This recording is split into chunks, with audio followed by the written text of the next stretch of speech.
주시는 하나님 말씀을 찾아보십니다. 요한복음 1장 16절에서 17절. 시작. 우리가 다 그의 충만한 데서 받으니 은혜를 은혜라. 율법은 모세로 말미암아 주어진 것이요 은혜와 진리는 예수 그리스도로 말미암아 온 것이라. 아멘. 오늘은 하나님 아버지에 대한 올바른 이해,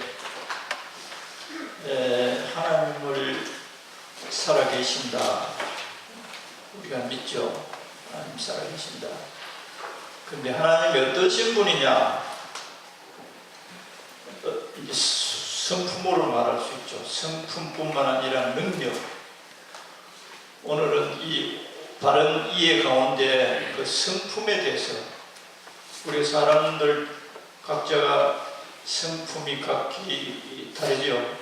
어떤 사람은 너그러운 사람이 있고, 어떤 사람은 단점만 찾아내가지고 지적하는 사람이 있고, 어떤 사람은 무조건 사랑하고, 이 성품 나타납니다. 그 사람의 그 성품이 그 사람이 사는 모습에서 나타나죠. 그래서 이와 같이 우리들이 하나님이 존재하시고 하나님이 일반적으로 사랑합니다. 그렇게 구체적으로 아는 분도 계십니다. 그런데 성품에 대해서 올바른 이해를 오늘 말씀을 통해서 우리들이 더 깊이 하나님을 알아서 사람들이 굉장히 편벽되게 아는 분들이 많습니다. 편벽되게라는 것은 한쪽 부분은 많이 알고 한쪽 부분은 잘 모른단 말이죠. 그러면 편견을 가지고 있는 거죠. 그래서 그러한 하나님이 온전하시고 동그라미면 동그라미의 모습으로 이 세상 사람들에게 우리가 알려야 되는데, 하나님이 세모 같아. 내가 이해를 그렇게 한 거예요. 그래서 우리가 전도를 하면 세모 같은 하나님이 사람들에게 전달된단 말이에요. 그러면 하나님은 동그라미이신데 얼마나 답답하시겠어요.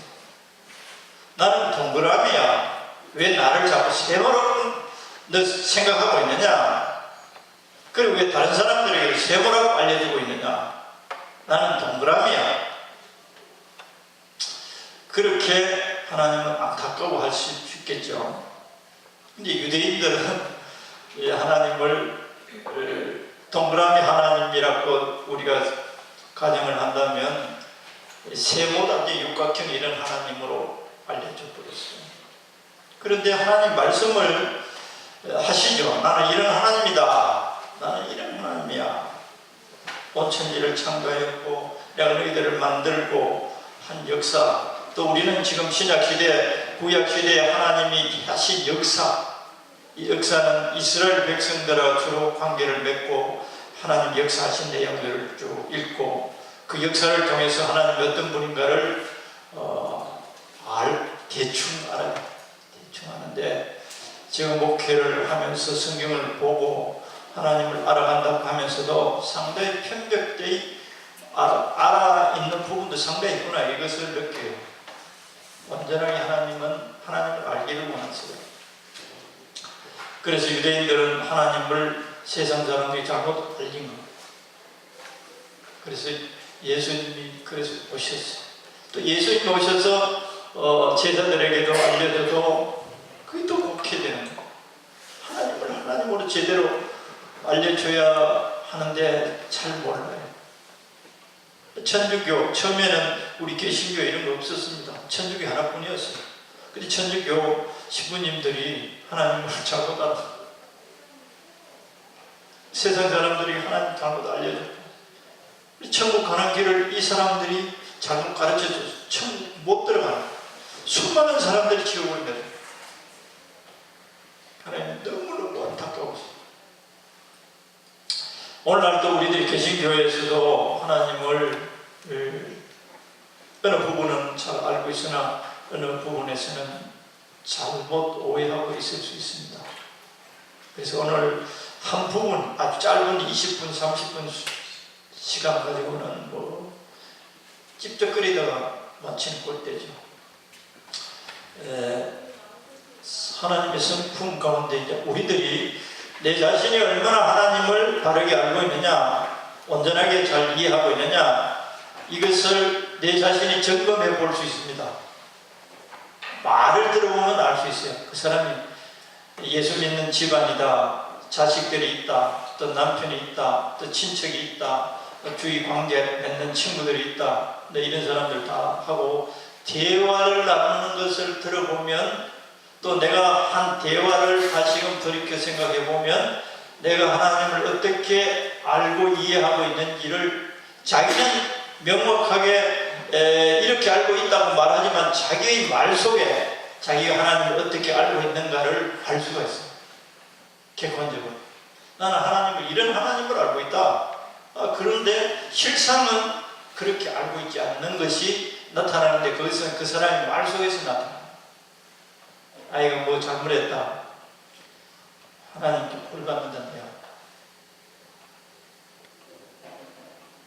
벌받는다는 소리가 먼저 나와버리면 이 사람은 아직도 하나님을 상당히 곡해하고 있습니다.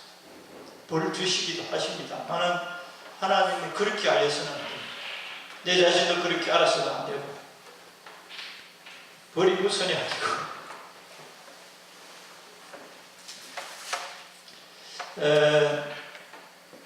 여기 오늘 본문에 보면 사도 요한은 아주 성질이 급했어요. 예수님 처음 제자가 되어서 사마리아에 전도 갔더니 사마리아인들이 예수를 배척했어요.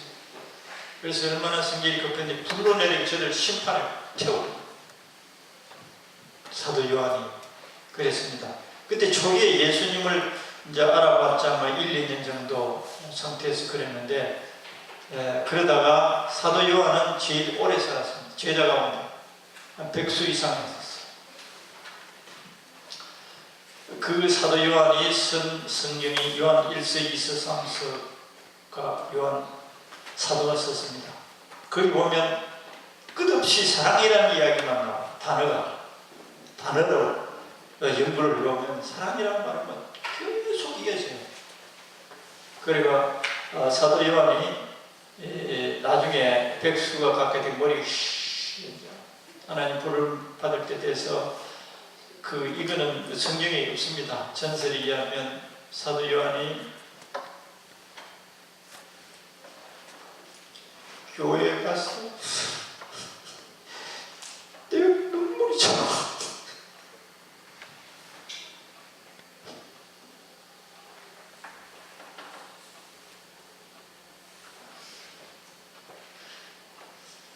사도 요한 이야기하는데 내가 눈물이 나는 모르겠어요. 형제들, 우리가 사랑합시다. 우리가 유창한 말, 유식한 말, 반짝반짝 빛나는 말, 지식적인 말, 우리가 말이 수천 종류가 있어요. 색깔도 다른, 말 속에도 색깔이 다른 거예요. 그래서 사도 요한이 깊은 교리를 설명하는 것도 아닌데 성도들이 위해서 하나님 우리를 사랑하시고 하나님 우리가 서로 사랑하는 그 말을 하면 성도들이 다 얘기하고 그런데, 전설에 의하면 그렇습니다.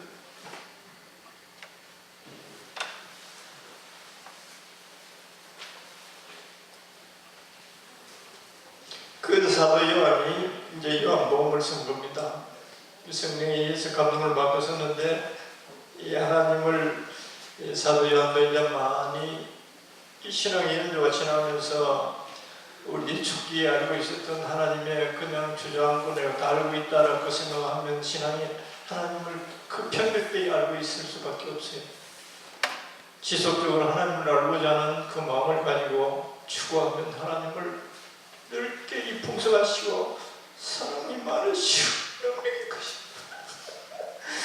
하나님을 알고 자기도 누리게 되고 또 다른 사람들이 그렇게 전할 수 있게 되는데, 하나님 제대로 알지 못하면 하나님을 외국되게 사람들에게 알려서 사람들이 하나님을 싫어하게 된다면 왜 하나님을 안 믿게 됩니다.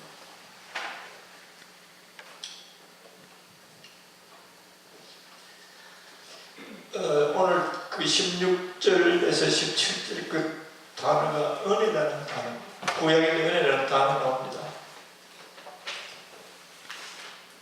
진리와 은혜가 풍성한 예수 그리스도를 통해서 왔다. 그 대표적으로 이해하기 위해서는 쉬운 것은 구약시대에 우리가 죄를 범하면 우리 자신들이 제물을 드려야 했어요. 그 율법 가운데 핵심 키워드가 하나님 백성들이 하나님으로부터 죄를 범하면 거기에 대한 상황은 징벌 대신에 이제 그 짐승이 대신 주었죠. 제물을 바쳐야 했어요. 아주 간단하게 이해하기 위해서는 구약에 그랬습니다. 그래서 모세를 통해서 율법이 주어졌다고 우리들에게, 하나님 백성들에게.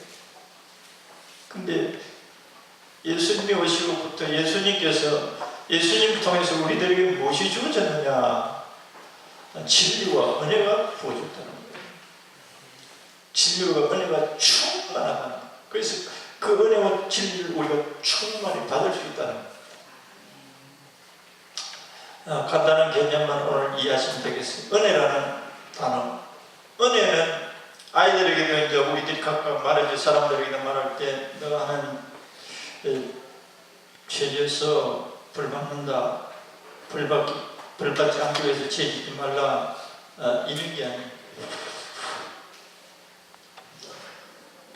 하나님은 너가 그렇게 해서도 고칠 수 있는 사람이 하나님이에요. 하나님께 나아가자. 내가 나쁜 버릇이 있고 죄를 범한다 하더라도 하나님 너를 고치시는 분이시야라는 말을 먼저 해요. 할렐루야. 벌을 내리시는 하나님이시기도 해요. 그건 강조돼서는 안 됩니다. 그게 강조되면 하나님의 형상이 우리에게는 삐뚤어져요. 하나님은 우리들을 전부 다 고치시고자 하시는 거예요. 할렐루야. 고치시고자 하세요. 고치셔서 바르게 하시고, 우리 스스로 바를 수가 없어요. 그래서 하나님 친히 오셨어요. 너희가 어떻게 엉클어놨고, 어떻게 깨뜨려놨고, 어떻게 잘못되었고, 어떻게 장애가 되었더라도 그 중에 핵심이 우리가 육체적 장애도 있습니다. 육체적 불구도 있습니다. 그거는 아무리 하려고 해서 할 수 없어요. 내가 다리가 있어도 똑바로 못 걸어요. 마음, 하나님은 그 어떤 것보다 마음을, 영혼을 먼저 중시합니다. 우리 마음들이 다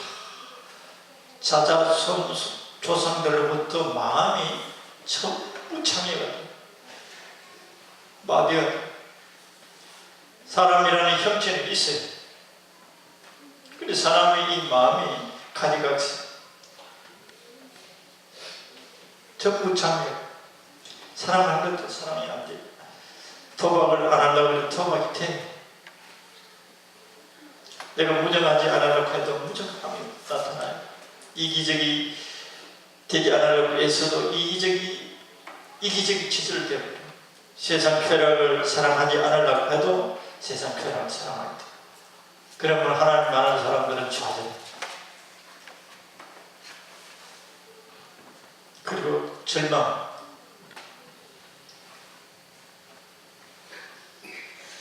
그리고 하나님 피합니다. 벌 주시는 하나님, 나는 명목 없고 하나님께 나갈 수 없다. 하나님은 여기 성경을 통해서 보면 은혜의 하나님 부분에서는 와라, 고쳐줄게. 야, 너 사랑한다. 내가 어떤 잘못을 지어도 내가 고칠 수 있어. 난 너 사랑한다. 아이들에게도 또 주위 사람들에게도 아무리 절망적인 소망이 있어, 사람의 생각으로는 소망이 없는 사람도 하나님 늘 사랑해. 하나님 들을 고칠 수가 있어. 하나님께 나가서. 근데 하나님은 이제 진노하시고 형벌한 케이스는 거의 다 목을 바닥에 버티는 사람에게 징벌을 내셨어요. 성경을 보면 하나님 이제 잘못했어요. 하나님 나 할 수 없어요. 나도 모르게 이렇게 했어요. 그게 겸손입니다. 내 소망은 하나님뿐입니다라고 우리는 인간적인 양심적 차원에서 우리는 면목이 없고 내가 한 일이 너무 커서 미안해서 화해도 할 수 없고 그런 경우가 많잖아요. 내가 한 짓이 너무 크고 부끄러워서. 그러나 하나님은 아니 어떤 상황 속에서도 나에게 나와라. 대표적인 예로 성경적으로 말하면 누가복음 15장에 있잖아요. 탕자, 둘째 아들. 세상적인 계산으로 따지면 아버지를 무시하고 아버지 잔소리 듣기 싫고 아버지로부터 유산을 받아가 나와서 탕진해 버렸어요. 거지가 됐어요. 그런데 아버지 과연 나를 받아주겠는가? 내가 이렇게 거지가 되고 죽게 되었는데 날 아들로 받아주겠느냐? 아니면 나는 종이라도 집에서는 아버지 집에서는 종들도 배불리 먹는데 나는 종 신세보다 더 처참한 신세가 되어서 나는 여기서 죽게 되었어. 아버지 집에 가서 아버지가 나를 종으로 대우해줘도 나는 거기까지 살겠다 하고 돌아오죠. 하나님은 그 자식이 방탕하고 사는데 안 찾아가십니다. 하나님 좀 알아요. 안 찾아가세요. 찾아서 안 고쳐줍니다. 왜 그러느냐? 자기가 잘못과 자기의 약함을 알 때까지 하나님 기다리십니다. 할렐루야. 자기 스스로 살 수 있다고 하고 있는 상태에서는 하나님이 고쳐줘도 하나님 은혜로가 사랑을 모르게 되어 있어요. 그래서 그렇습니다. 자기 자신에게 절망하고 자기가 할 수 없다는 상태, 그 자신을 아는 거예요. 우리 인간은 하나님 전능하신 창조주 하나님 앞에서 둘째 아들 창자보다도 더 못합니다. 우리가 예수 믿고 하나님의 자녀가 되고 제법 그렇게 진 것 같아도 근본은 똑같아요. 하나님의 은혜가 끝없이 필요한 존재라는 사실을 우리들이 믿도록 합시다. 왔어요. 아버지를 기다리시죠. 이 자식 내가 망하고 임마 올 줄 내가 알았어. 돌아가 이 자식아. 너 같은 놈은 아들이 아니야. 우리 인간 같으면 그럴 수도 있어요. 너가 한 짓 생각해봐라. 너가 어떻게 면목이 있다고 다시 돌아오느냐. 그렇게 얼마든지 말할 수 있어요. 우리 가운데 그렇게 말하고 있는지도 몰라. 근데 하나님 뭐라 그러냐. 예수님 그 비유를 통해서 하나님 어떠신 분이냐. 너희가 어떤 실수를 범하고 어떤 처참한 경지에 이르시고 어떻게 하나님을 거역했더라도 하나님께 돌아오기만 합니다. 내 처리를 내가 알고 하나님의 그 은혜를 알고 믿고 돌아오는 자들 하나님은 내쫓지 않으신다. 고쳐주신다. 대환영하신다. 그 횟수가 얼마 됩니까? 한 번? 아니에요. 7번씩 7번 용서해주라. 할렐루야. 하나님은 고치시는 분이시다. 하나님 늘 고칠 수 있어. 너 자신에 대해서 절망하지 마라. 하나님이 너희 소망이야. 하나님 너희 능력이 되시오. 할렐루야. 이런 말을 사용하지 않았다면 오늘 설교 듣고 사용하기를 축원합니다. 내 자신에 대해서, 내 자신에 대해서. 나는 이런 인간이 자기를 자학하는 사람 굉장히 많습니다. 아니에요. 하나님이 나를 고치십니다. 그런데 고칠 때, 아이, 고치다가 기도에다 고쳐주시는데, 이럴 경우가 있어요. 그래서 불신하고 있어요. 그런데 하나님 전심을 원하죠. 진실은. 오늘 주보에 그 예화를 내가 소개해놨는데, 여기 미국에 어떤 부유한지 여대생이 의학 공부를 했어요. 3학년 때 마약을 접하게 됐어요. 미국에 지금 마약 많아. 폐인되는 사람들이 굉장히 많죠. 쭉 예를 요약하면 마약이 굉장히 좋습니다. 맞으면 제가 폐수술하고 맞아봤더니 그 통증은 온데간데 없어지고 내 마음이나 육체가 붕 떠도 구름에 올라져 있는 것 같아요. 그래서 이학 공부하면 스트레스가 굉장하지, 공부에 대한 스트레스가. 그러니까 마약을 피곤할 때마다 복용했다. 그럼 나중에 습관이 돼요. 아무리 좋은 것도 습관되면 이제 이게 중독되고 끊을 수가 없어요. 자기 의지로 끊을 수가 없어요. 우리 삶 속에 마약 같은 것으로 생활의 마약이 마약, 습관되고 안 고쳐지는, 아무리 해도 안 고쳐지는. 그 여학생이 인턴 과정, 레지던트 과정 다 의사로 이제 일하게 됐어요. 그런데도 마약을 못 하는. 우리나라에는 마약하는 의사는 의사 자격이 박탈시거든요. 그러니까 이걸 안 복용하면 환자를 볼을 수 없어요. 그래 나중에 이제 직장 동료들에게 알려지게 됐어요. 그래서 직장을 그만둘 수밖에 없는. 그 나중에는 이제 마약을 계속 사다가 가난뱅이가 되고 절망에 빠지게 되가 자신의 의지로 마약을 끊어보기 피나는 노력을 다했지만 허사해. 자학하는 거예요.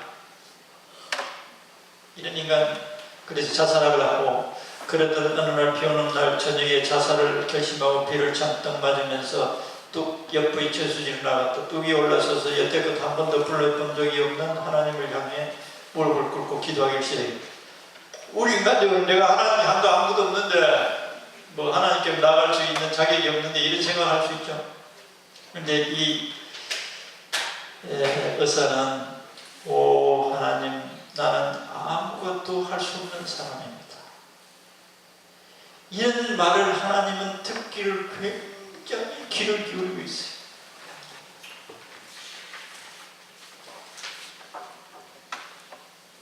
나는 아무것도 할 수 없는 인간.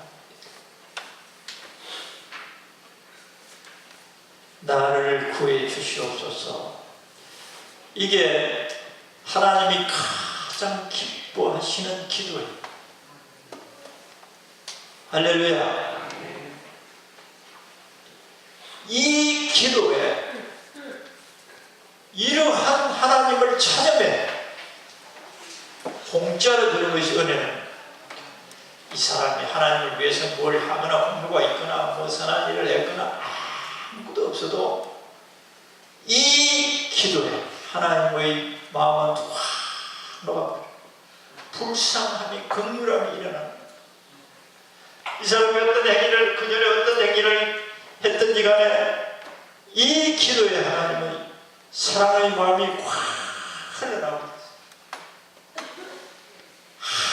아무것도 하지 않는데 순전하게, 아니 아무것도 하지 않았을 뿐만 아니라 아무것도 받을 수 없는 오히려 반대짓을 했는데도 긍휼과 은혜가 베풀어진다. 할렐루야. 긍휼과 은혜가 베풀어진다. 비를 맞으면서 아주 간절하게 뜨겁게 기도를 했다. 그런데 갑자기 머리가 뜨거워지면서 전신에 그 뜨거움이 전해지기 시작했다. 하나님 만나주십니다. 만나주실 뿐만 아니라 고쳐주십니다. 이 극단적인 예지만 우리의 사소한 일도 우리 자신들이 우리 자신에 대해 절망해야 돼요. 할 수 없어요. 우리는 할 수 있다고 자꾸 우리 자신을 믿으니까 하나님을 무시해. 그리고 하나님 은혜를 받아주게 돼. 진짜 할 수 있는 거 아무것도 없습니다. 하기는 하지. 조금은 할 수 있지. 흉내는 낼 수 있지. 진짜는 못하지.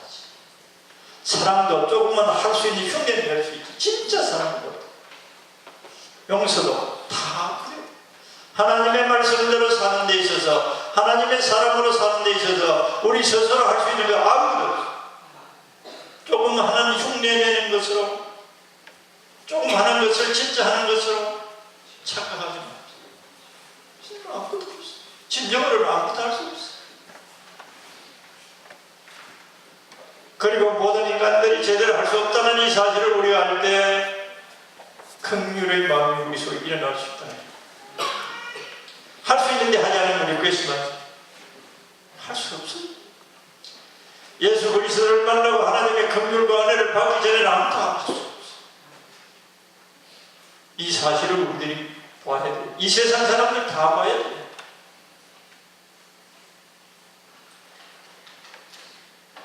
이런 눈이 열리기를 축원합니다. 그리고 양어깨를 지내고 있던 무거운 짐을 누가 양손을 거두어가는 것을 받았다. 순간 그녀는 날듯이 가벼워짐을 느낄 수 있었다. 그녀는 그 자리에서 일어나 하나님을 찬양하고 자살하려는 마음을 돌이켜 집으로 돌아왔다. 그리고 그는 그 후로 깨끗이 마약을 끊어버렸고 지금은 마약과 알코올 중독으로 삶을 포기한 사람들을 위해 봉사하고 있다고 한다. 옛것을 완전히 벗어버리는 일은 내 의지로 할 수 없고 오직 성령의 도우심으로만이 가능하다. 그 도우심을 얻기 위해서는 기도하는 수밖에 없는 것이다. 할렐루야. 오늘 주보 옆에도 보면 그려놨어요. 아모스서 4장 6절에서 11절 그 구절 가운데 너희가 내게 돌아오지 않냐. 내가 거치고자 하는데 너희들이 안 돌아오냐. 아모스서 5장 4절 6절에는 너희는 나를 찾으라. 그리하면 살리라. 할렐루야. 찾을 때 어떻게 찾느냐? 아까 여기서 가지고 있는 그런 심령, 주님 아무것도 할 수가 없어요.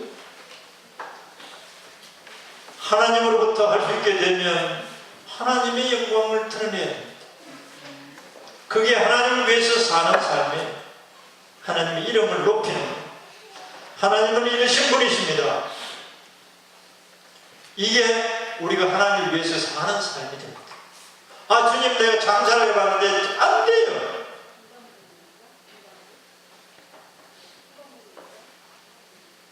주님이 부욕해 줬어요. 하나님께서 장사를 잘 때에 돈을 많이 소유하겠어요. 하나님 하셨고 내가 하나님이 주신 것을 하나님이 기뻐하는 데 사용하고자 합니다. 사람들을, 불쌍한 사람들을 사랑하는 데 사용하고자 합니다. 이게 하나님을 위해서 사는 겁니다. 그럴 때 우리 속에 이 세상 사람들의 인정이나 칭찬이 아니라 하나님의 칭찬과 위로와 기쁨이 우리를 진정으로 살게 하십니다. 너희는 날 찾아라. 아, 내가 한 게 없는데. 너는 본래 그렇게 되어 있습니다. 나는 할 수 있는 인간이 아닙니다. 그래서 내가 필요한 거예요. 근데 너희들은 마귀와 함께 나를 무시하고 내가 없다라고 마귀에 의해서 나를 곡해하고 그러니 나는 은혜의 하나님, 난 너희들을 고쳐주기를 원한다. 너희들이 진정으로 복되기를 원한다. 은혜의 하나님을 오늘 말씀을 통해서 꼭 기억하시고 다른 사람들에게나 내 자신이 은혜의 하나님 앞에 나아가기를 축원합니다. 아무것도 할 수 없어요. 기도하겠습니다.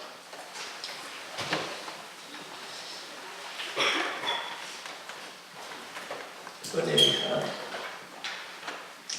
이신 것을 오늘 이 말씀을 통하여 우리들이 주의 말씀을 다시 새겼고 주님을 다시 생각했습니다. 이스라엘 백성들이 어떤 하나님을 찾지 않고 어떤 고통 속에 있다, 어떤 절망 속에 있다.